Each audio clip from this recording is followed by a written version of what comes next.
keep our top five segment going here, but it's gonna be more of a I guess not a show and tell, but a kind of a tell and tell. Like it's gonna be like five big upsets that you watched in college football, man. We're gonna see just five of the biggest upsets you've seen, and that's gonna be our segment, man. Top five Okay. biggest upsets you've seen in college football history that you've been watching. We're talking about just like in the last, like, is it a certain time span or? Just that you've seen on TV that you've seen in your time watching football. Well, I mean, knocking off USC in the Rose Bowl was obviously a really big one. Yep. Yep. Most And definitely. nobody thought they could have done it, and Vince Young found a way.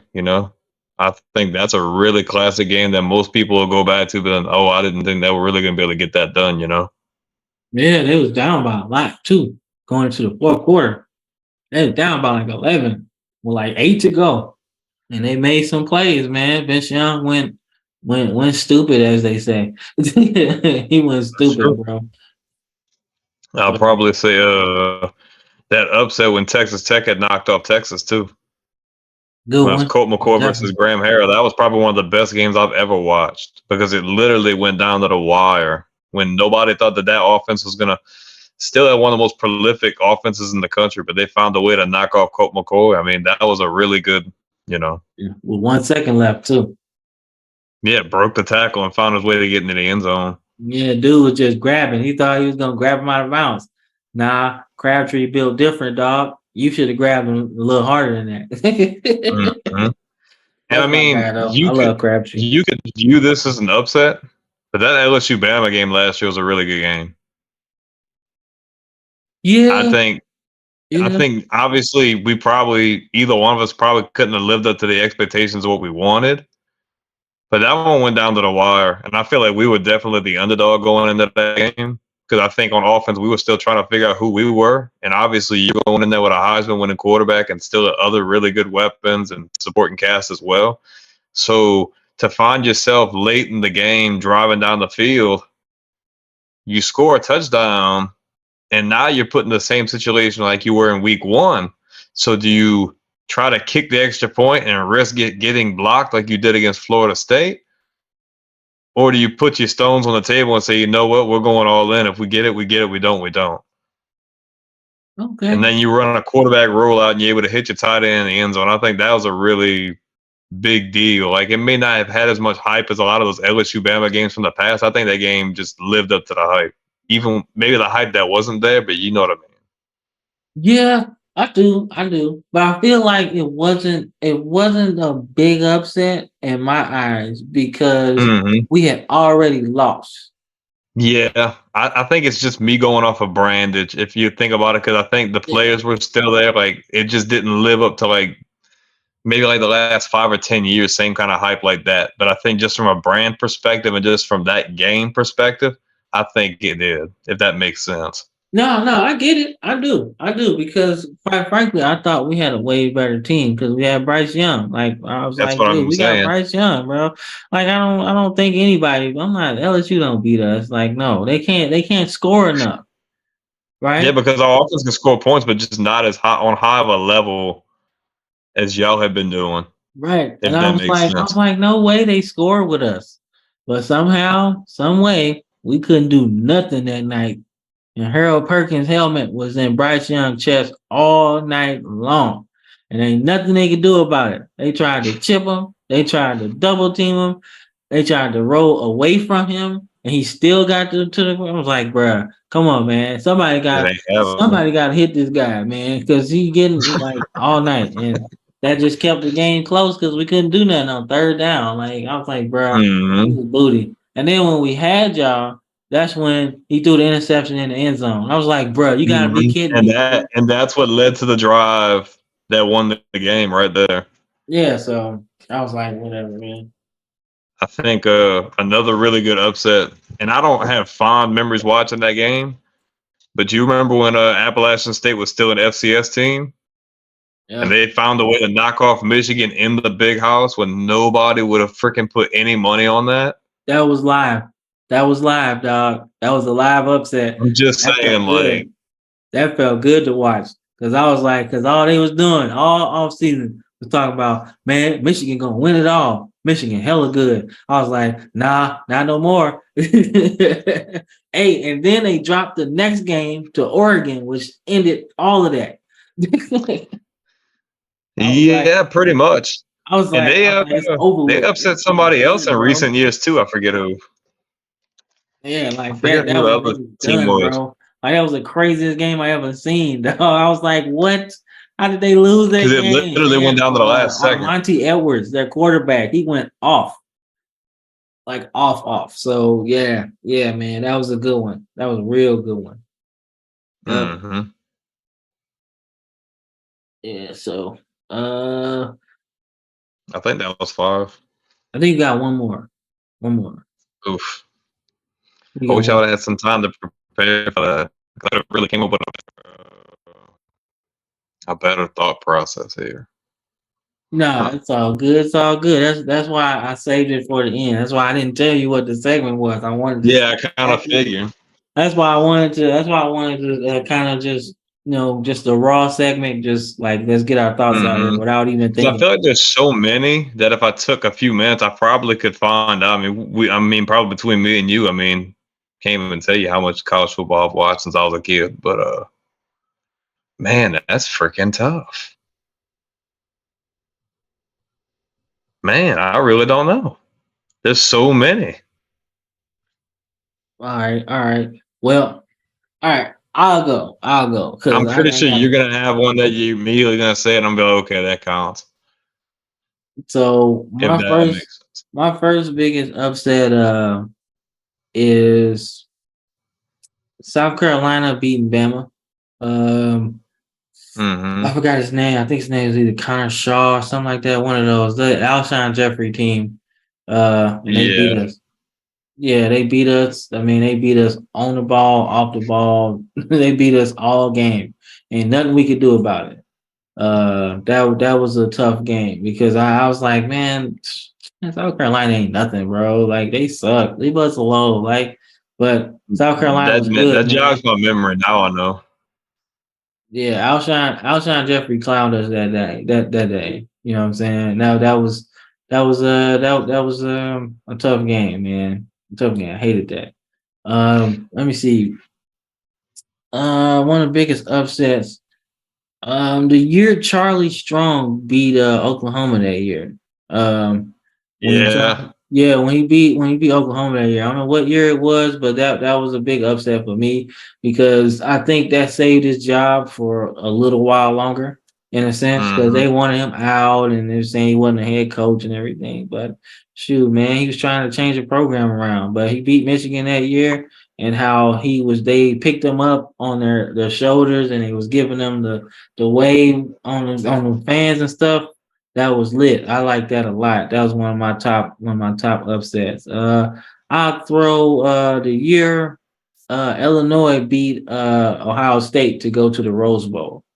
Yeah, I It think I was number remember. one. It was number one that year, and how Illinois beat them. I think at the big house, or not the big house, at the shoe, and that was a wild game because didn't nobody even pick Illinois to do anything. But I remember Juice Williams and Rashard Mendenhall going off like they had Dude, some. that's a while ago. Yeah, I forgot all about him. yeah, but that backfield tandem was crazy, man. It was great value, Pat White and Steve Slayton. That's what it was. But they was good enough to beat them that day because they couldn't stop them at all. So Man, if we were talking about great teams, man, that was a great team. yeah, it was. West Virginia. Yeah, yep. And that brings me to my second upset that I love of all time. West Virginia losing to Pitt on Thursday night when all they had to do was win and they was going to the national championship game. That Yeah, was it. because you brought that up in that other game, that other Yeah, video we had made. You brought that yep, up. that was my biggest. That's one of my biggest upsets ever because all they had to do that season was crazy anyway because we had everybody losing. LSU wasn't even in the picture. Bama wasn't in the picture. Nobody was in the picture at all leading up into that. And it Mm-hmm. was going to be West Virginia and Missouri going to the national championship game. If West Mm-hmm. Virginia won And Thursday they both and blew it. and Mizzou was supposed to win Saturday in the Big 12 championship game. That was it. That was going to be it. And they lost. And coming into that Sunday, that's how you got the Ohio State LSU national championship, which wasn't bad, by the Mm-hmm. way. I don't know It was why still a people really hate. good matchup. Yeah. But they lost 13-7 that day. That was one of the biggest upsets I think I've ever seen. That's definitely a choke job if you ever seen one, because you ain't supposed to lose that game. And Pitt was not going to a bowl game. So that Mm-hmm. made that win even more sweeter because now you're not going to the championship game and we get to say we beat y'all. So yeah. Mm-hmm. So my biggest upset, it might seem like not like there are other schools that have lost and things like that. But I think just for the sake of the program, I think Ohio State beating Bama in that first playoff. Mm-hmm. That That was a kind of, big deal. yeah, that was a big deal. Not just because they beat us, but because of how they beat us. Like if you don't understand, we was winning that game like 21-6 going into the second quarter, something like that, and they hit a pass for a touchdown to lighten the score before going into halftime, whatever. And then I remember Zeke going for 200 that day. Like nobody ran on us like that. And they had a couple things working for them. Obviously, they lost Braxton Miller, and I want to say they lost JT Barrett, and then they had the big Mm, I they think down. JT was after that. No, they lost. They was down to their third string, which is why Oh yeah, they were injured. Okay, I get you. I yeah, remember that's now. I why get Cardell Yep. Jones started. And it was Mm-hmm. it was we only Yep. had like 3 games to scout him on. And we Mm-hmm. had the game he came in Michigan, which they won. And then he had the championship game against Wisconsin, which they won. And then that was it. So coming to that game, he really only had like 2 games to really scout him. So him coming in there and just doing that thing was a major upset because we had Blake Sims, which is I think is an underrated Bama quarterback of the Nick Saban era because he was not a natural quarterback, but he did his thing. You know what I'm saying? So he had a lot of weapons around him, but you know what I'm saying? You can't beat a well-oiled machine like that. And they ran the ball. They did exactly what got them there. And they ran the ball on us. And that was a big upset because it changed our program from what it was. That was the end of that 3 championship Mm-hmm. run that we had and the beginning of the other championships we won after that because our philosophy was completely different after that game. Mm-hmm. You Lane went Kiffin. from no great quarterback play to elite quarterback play. Yep. We knew that the system guy wasn't gonna get it done. You needed a difference maker. And don't get me wrong, Cardell Jones wasn't like the craziest player, right? Like he wasn't the Mm-hmm. guy. But you needed a guy that could benefit you in the pass game and the run game. You know what I'm saying? And that's how you win, right? So, like I said, that's my biggest upset of all time because I was like, man, this the first playoffs. We was new. I was like, bro, we gonna win. Like that's just how we are, right? But to come into that season and then like lose, Mm-hmm. that was like whatever, bro. I thought we had the best team we had in years. Like, come to find out, we couldn't stop nothing. But you see them big linebackers start getting up out of there though. Like we ain't have no big dudes after that at linebacker. They was like borderline safeties playing after that. So that's what I think. That's what my biggest upset, man. That Definitely. that jogs a memory. I don't know if it was before or after we won a title. I think it was like the same year he took over, if not the same year, or maybe the year after. But we had Troy in Tiger Stadium, and it was supposed to be a shoe-in. You're going to win by at least 14, 21, 28 points. And the offense was stagnant, couldn't get nothing going. And they literally let Troy hang with them the entire game. And the fourth quarter rolled around, and they just freaking took over, and we just could not do anything. Was that So, I mean, that that's Leonard a big Fournette's deal. year? I don't know. I think Ed Orgeron was the coach, but I don't remember exactly which year it was. But I remember like we had the talent. I don't know if the hype was there, but I mean, obviously, you're never going to pick Troy to go into Baton Rouge and knock off LSU, especially when holding LSU probably into like 28 points, if that. I mean, I don't know, but I know that's a big like. There's not many times you're going to see a team like that go into an environment like that and shut everybody up. So I just like how you said that other game was pretty tough to watch. That's definitely a tough one to watch, or not even like that. Or we had that game with A&M when A&M wasn't that good, and we went to like 7 overtimes and just could not put them away. Like we were the better team and just kept third overtime, 4, 5, 6 until like we couldn't have an answer. And then I forget his name, got the dreads, caught it in the back of the end zone like the 7th overtime, and I'm like, I can't watch this no more. Man, that was a good game, man. It Like that. was. It was a great It game. I was a think I really stayed good up and game. watched that whole game because that was exciting. I was like, bro, somebody got to win. Can't end in a tie Man, anymore. but it got like 3, 4 hours in. You're like, oh my gosh, like, okay, somebody's got to shut somebody up. I'm just like, dude, like, I want to watch, but I'm ready for this to be done. And I Right. don't think A&M was anticipated to. I think Sumlin might have still been the coach at that time, but I don't think they were projected to win that game or have a chance. And they freaking hung the entire time.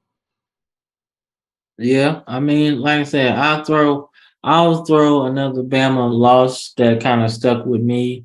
Cam Newton coming back from 24 down Ooh, to beat that us was with a Brian Denny. bad one. Wait, are we talking about? I'm pretty sure we're talking about the game where homeboy kicks that ball and homeboy rungs it all the way back for a touchdown. We're talking about No, that no, game. no, bro. No. That's two different games. That's two different games. They I'm both just hurt. saying, but you don't want to talk about that one either. They both hurt, but they two different games. Well, first one is Cam Ooh. Newton coming back. We was up like 24-0, and Cam Newton just Yeah, I was think I remember. he won his Heisman that night. Like coming back for that they just balled out. Then the kick six wasn't Hmm. upset, but No, but that should be. We should have made a top 5 heartbreaking losses because that was a heartbreaker. hey, that can be another segment because boy, I got a few. I got a few. Man, I got a few because upsets and heartbreaks are different. People need to understand dude, that. when I seen that happen live, dude, all I seen was dude catch it in the back of the end zone. I'm like, okay, he'll probably get 30, 40 yards. He gets an angle. Dude, he hits that freaking sideline. But this dude might actually run this back. And I'm like, oh my gosh, what the hell is going on? Like, Bruh. why does this happen? I remember where I was too. I was sitting there at work and I'm sitting there like, okay, tie game, we about to win it, you know what I'm saying? Field goal, like whatever, right? I went and did some stuff at work and I put my phone down and I pick it up and it said Auburn won. And I was like, what? Like we literally just kicked loot. Like how? Like, and it wasn't like a score that made sense either. Like, cause Mm-hmm. you think it's a tie, and then they up 6. Like, how does that even happen? You know what I'm saying? So I get home and I'm watching like the highlights of it, and I'm like, ain't no way. So you telling me this dude returned a missed field goal all the way for a touchdown, and nobody tackled him? Like 109 yards or something like that, like something crazy. And the dude just flew past everybody. I'm like, dude, this is like a freaking video game. Like, there's no way that happened. I watched it happen live. Ooh, get out of here. Anyway, but yeah, man, that was one of my craziest upsets, man.